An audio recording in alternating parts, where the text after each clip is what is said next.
नमस्कार, मेरा नाम गौरव अग्रवाल है। आप देख रहे हैं अड़ी, क्योंकि हमें है देश की पड़ी। कल कांग्रेस अध्यक्ष मल्लिकार्जुन खड़गे ने ओडिशा में एक बयान दिया कि मोदी अगर फिर आए तो देश में अगला चुनाव नहीं होगा बल्कि तानाशाही आ जाएगी। और इस बयान के कुछ ही घंटों बाद आज बीजेपी ने पलटवार किया और कहा कि अब तक देश में लोकतंत्र की आड़ में राजतंत्र था, लेकिन अब जब जनता ने इन्हें नकार दिया है तो मल्लिकार्जुन खड़गे अनर्गल बयानबाजी कर रहे हैं। और इसी पर आज हम बात कर रहे हैं, राजतंत्र वर्सेस तानाशाही, लोकतंत्र के नाम पर राजनीति भारी क्वेश्चन मार्क। क्योंकि लोकतंत्र को लेकर सभी अपनी अपनी परिभाषाएं दे रहे हैं, सब लोकतंत्र को के अपने अपने यहां मायने बता रहे हैं। कोई लोकतंत्र को खतरे में बता रहा है तो कोई कह रहा है कि असल में लोकतंत्र का प्रादुर्भाव तो अभी हुआ है। तो इसी पर आज हम बहस कर रहे हैं, लेकिन आगे बढ़े उससे पहले आपको जरा ये 3 बयान सुन लेने चाहिए। देखी जमाने की यारी बिछड़े सभी बारी बारी की तरह छिन्न भिन्न होने के बाद मुझे लगता है विक्षिप्तता में, बौखलाहट में अब कांग्रेस पार्टी बहुत आपत्तिजनक और अनर्गल बयान देने पर आ गई है। चाहे कश्मीर में अब्दुल्ला और मुफ्ती परिवार हो, वो लोग चुनाव हारे, पंजाब में बादल परिवार चुनाव हारा, हरियाणा में हुड्डा परिवार चुनाव हारा, अशोक गहलोत जी का बेटा चुनाव हारा, उत्तर प्रदेश में अखिलेश यादव जी की पत्नी चुनाव हारी, चौधरी अजीत सिंह और उनके बेटे चुनाव हारे, बिहार में लालू प्रसाद यादव जी की बेटी चुनाव हारी, फिर चाहे तेलंगाना में केसीआर जी की बेटी चुनाव हारी हो, अथवा परिवारवाद के सबसे बड़े प्रतीक श्री राहुल गांधी जी चुनाव हारे। तो खड़गे जी, यह सत्य है।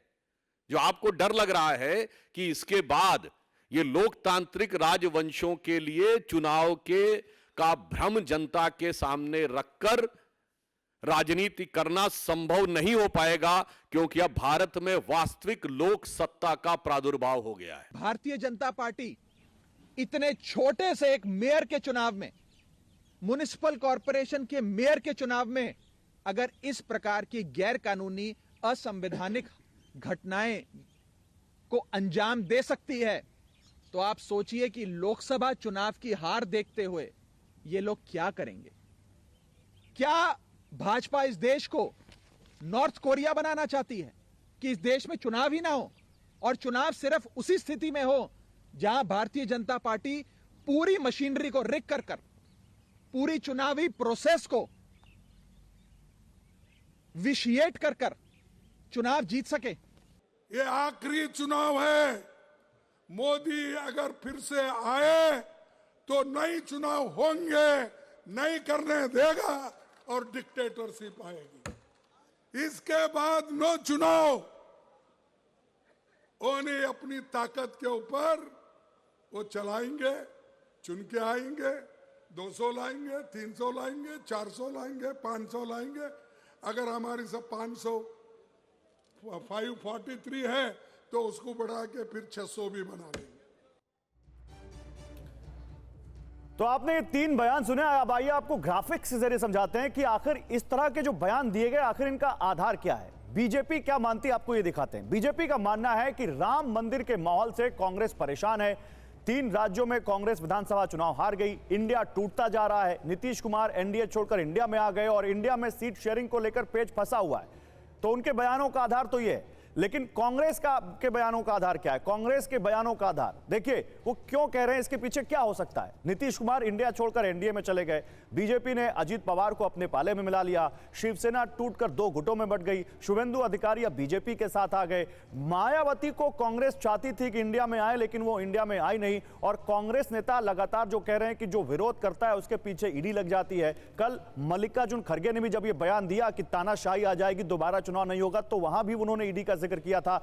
तो देखिए, ये क्या वाकई लोकतंत्र के नाम पर अब सभी अपनी अपनी राजनीति चमका रहे हैं या राजनीति भारी है लोकतंत्र के नाम पर? इस पर बात करने के लिए हमारे साथ एक बड़ा अच्छा पैनल है। हमारे साथ इस वक्त अखिलेश प्रताप सिंह है, कांग्रेस के प्रवक्ता हैं, हमारे साथ प्रियंका कक्कड़ हैं, आम आदमी पार्टी की प्रवक्ता हैं, और हमारे साथ डॉक्टर सुधांशु त्रिवेदी, बीजेपी के प्रवक्ता, बस थोड़ी देर में ज्वाइन कर रहे हैं। आप दोनों का स्वागत है। अखिलेश जी, शुरुआत आपसे ही।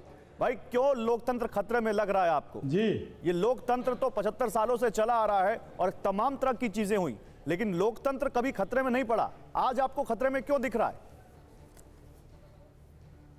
पिछले 10 वर्षों से खतरे में है। आप लोग खुद खतरे में हैं। दर्जनों मीडिया हाउसेस पे रेड हो चुकी हैं सिर्फ इसलिए कि उनके मनमाफिक अगर आप खबरें नहीं दिखाते हैं तो।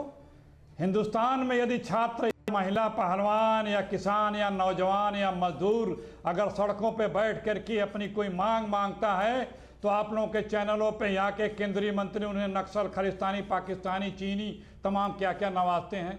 कोई साहित्यकार, कोई पत्रकार, कोई आम आदमी अगर कोई अपनी बात असहमति व्यक्त करता है, मत भिन्न रहता है, उसके खिलाफ रहता है, असहयोग करता है सत्तारूढ़ दल से, तो उसको किस किस चीज़ों से नवाजा जाता है।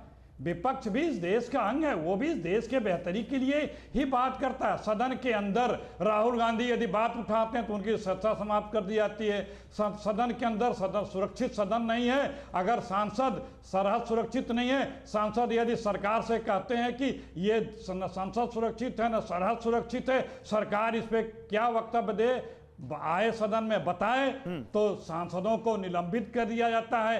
एक सांसद जो सिर्फ अपना पासवर्ड दे देती है उसी की सत्ता से समाप्त कर दिया जाता है मौया मोइत्रा को, और जो पास देता है, जिसके पास पे संसद के अंदर कूद करके इतनी बड़ी वारदात की जाती है, उसके खिलाफ कुछ नहीं होता है। एक सांसद जो एक अल्पसंख्यक वर्ग के सांसद के प्रति कैसे कैसे भाषा का प्रयोग करता है और उसको नवाजा जाता है, और बाकी अगर कुछ बोलते हैं तो उनको किस तरह से प्रताड़ित किया जाता है। कहाँ पे है लोकतंत्र? चुनी हुई सरकार, 2 दर्जन सरकारों को लूट करके बनाया गया जिस प्रदेश में हर मानक को लोकतांत्रिक मानक को कुचला गया है।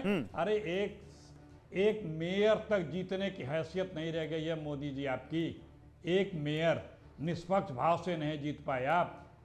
कहाँ घबराए हुए हो, डरे हुए हो, बौखलाए हुए हो। खड़गे जी ने सही बात कही, एकदम चुप गई, तिलमिला गए। अरे बीजेपी में ही कहाँ लोकतंत्र रह पाया है? अच्छा, विधायक दल की कहीं बैठक होके किसी का चुनाव हो पाता है? पर्ची आ जाती है, पर्ची देख के चकरा के गस खा जाते हैं उन्हीं विधायक दल के नेता लोग कि किसका नाम आ गया सीएम पद पे। तो यही तो है तानाशाही, और क्या है? जिसके न संगठन में लोकतंत्र है, जिसकी न सोच में लोकतंत्र है, जिसकी न सरकार में लोकतंत्र है, न जिसके विचार लोकतांत्रिक हैं, वो तो तानाशाही की ही बात करेगा। और तानाशाह जब जब डरता है उसकी तानाशाही और बढ़ता है। जब जब वो असुरक्षित होगा वो और आक्रांत होगा, और जब वो भयाक्रांत होगा, ठीक है, तब वो और जो है वायलेंट होगा, हिंसक होगा, असंवैधानिक होगा, ठीक है, तमाम अनैतिक कृत्यों से दबाने का। चलिए, ये आपका मानना है। बीजेपी के प्रवक्ता जैसे आते हैं उनसे बात करते हैं, लेकिन प्रियंका कक्कड़, आपके सांसद ने तो गजब ही बोल दिया। राघव चड्ढा कह रहे हैं कि क्या बीजेपी इस देश को नॉर्थ कोरिया बनाना चाहती है? मतलब इंडिया का कंपैरिजन नॉर्थ कोरिया से।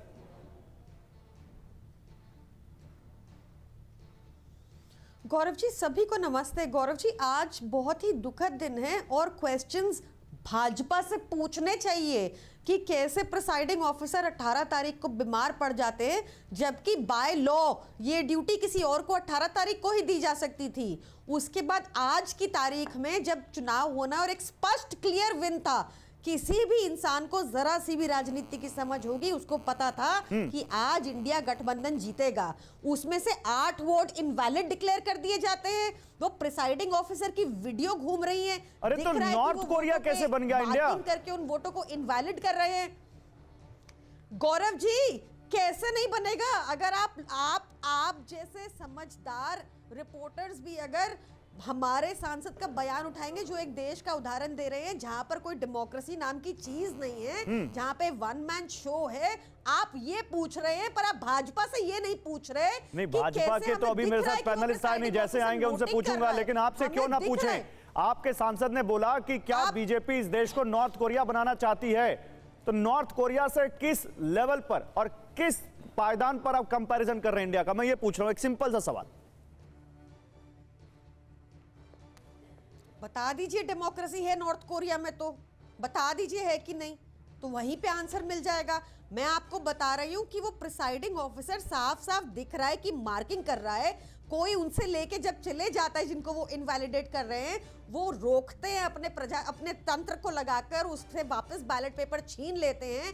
खुले आम चीटिंग हो रही है, उस चीटिंग को रोकना होगा, जरूरी है। इमोरल लोग, डिसऑनेस्ट लोग, करप्ट लोग आज सत्ता में बैठे हैं, इनको सत्ता मोह है, इनको लोगों की प्रॉब्लम से कोई मोह नहीं है। आप देखिए लोगों की प्रॉब्लम कहां है, कहां देश की अनएम्प्लॉयमेंट है, कहां देश का अच्छा, तो आप लोग, आप लोगों की लाइन उस पर क्या है? प्रियंका कक्कड़, 25 जून 1975 को जो इस देश में हुआ, उस पर आम आदमी पार्टी की क्या लाइन है? क्या उस समय लोकतंत्र की हत्या नहीं हुई थी? गौरव जी, आप कह रहे हैं क्योंकि उस समय लोकतंत्र की हत्या हुई थी तो आज इतने सालों बाद फिर से होनी चाहिए, ये आपका तर्क है? ये आपका तर्क है गौरव जी? मैं तर्क नहीं दे रहा हूं, मैं सवाल पूछ रहा हूं प्रियंका जी। 25 जून 1975 को इस देश में जो हुआ था, वो क्या था, मैं ये पूछ रहा हूं। अगर आप कह रहे हैं पास्ट में अगर गलत था तो अब 100 टाइम ज्यादा गलत होना चाहिए। नहीं नहीं नहीं, बिल्कुल नहीं, मैं ये नहीं कह रहा, मैं तो यही कह रहा हूं पास्ट में जो हुआ था वो क्या था। जाना है, आपको देश को आगे लेके जाना है कि पीछे ही लेते चलने जाना है? कितना और पीछे लेके जाना है? प्री हिस्टोरिक टाइम्स में जाना है आपको? कौन सी एरा में जाना है? 2023 के मुद्दों पे कब आपको आना है? आपको ये सरकार जो इस टाइम सत्ता में बैठी है, केंद्र सरकार, ये महाकरप्ट, महा इमोरल सरकार है, बंगारू लक्ष्मण की रखी हुई नींव वाली सरकार है, जिसने देश के रक्षा सौदे में भी घोटाला तक कर दिया था। ये वो सरकार है जिनके यहाँ पर वॉशिंग मशीन में धुलने छगन भुजबल चले गए और ईडी ने कोर्ट में केस वापस ले लिया। उसके बाद ये वो सरकार है जिसमें नवाब मलिक जी ने जब ठीक है, एनसीपी का ओके, मैं अखिलेश प्रताप सिंह, आज आपने सुना होगा बीजेपी ने क्या कहा। नहीं है बेल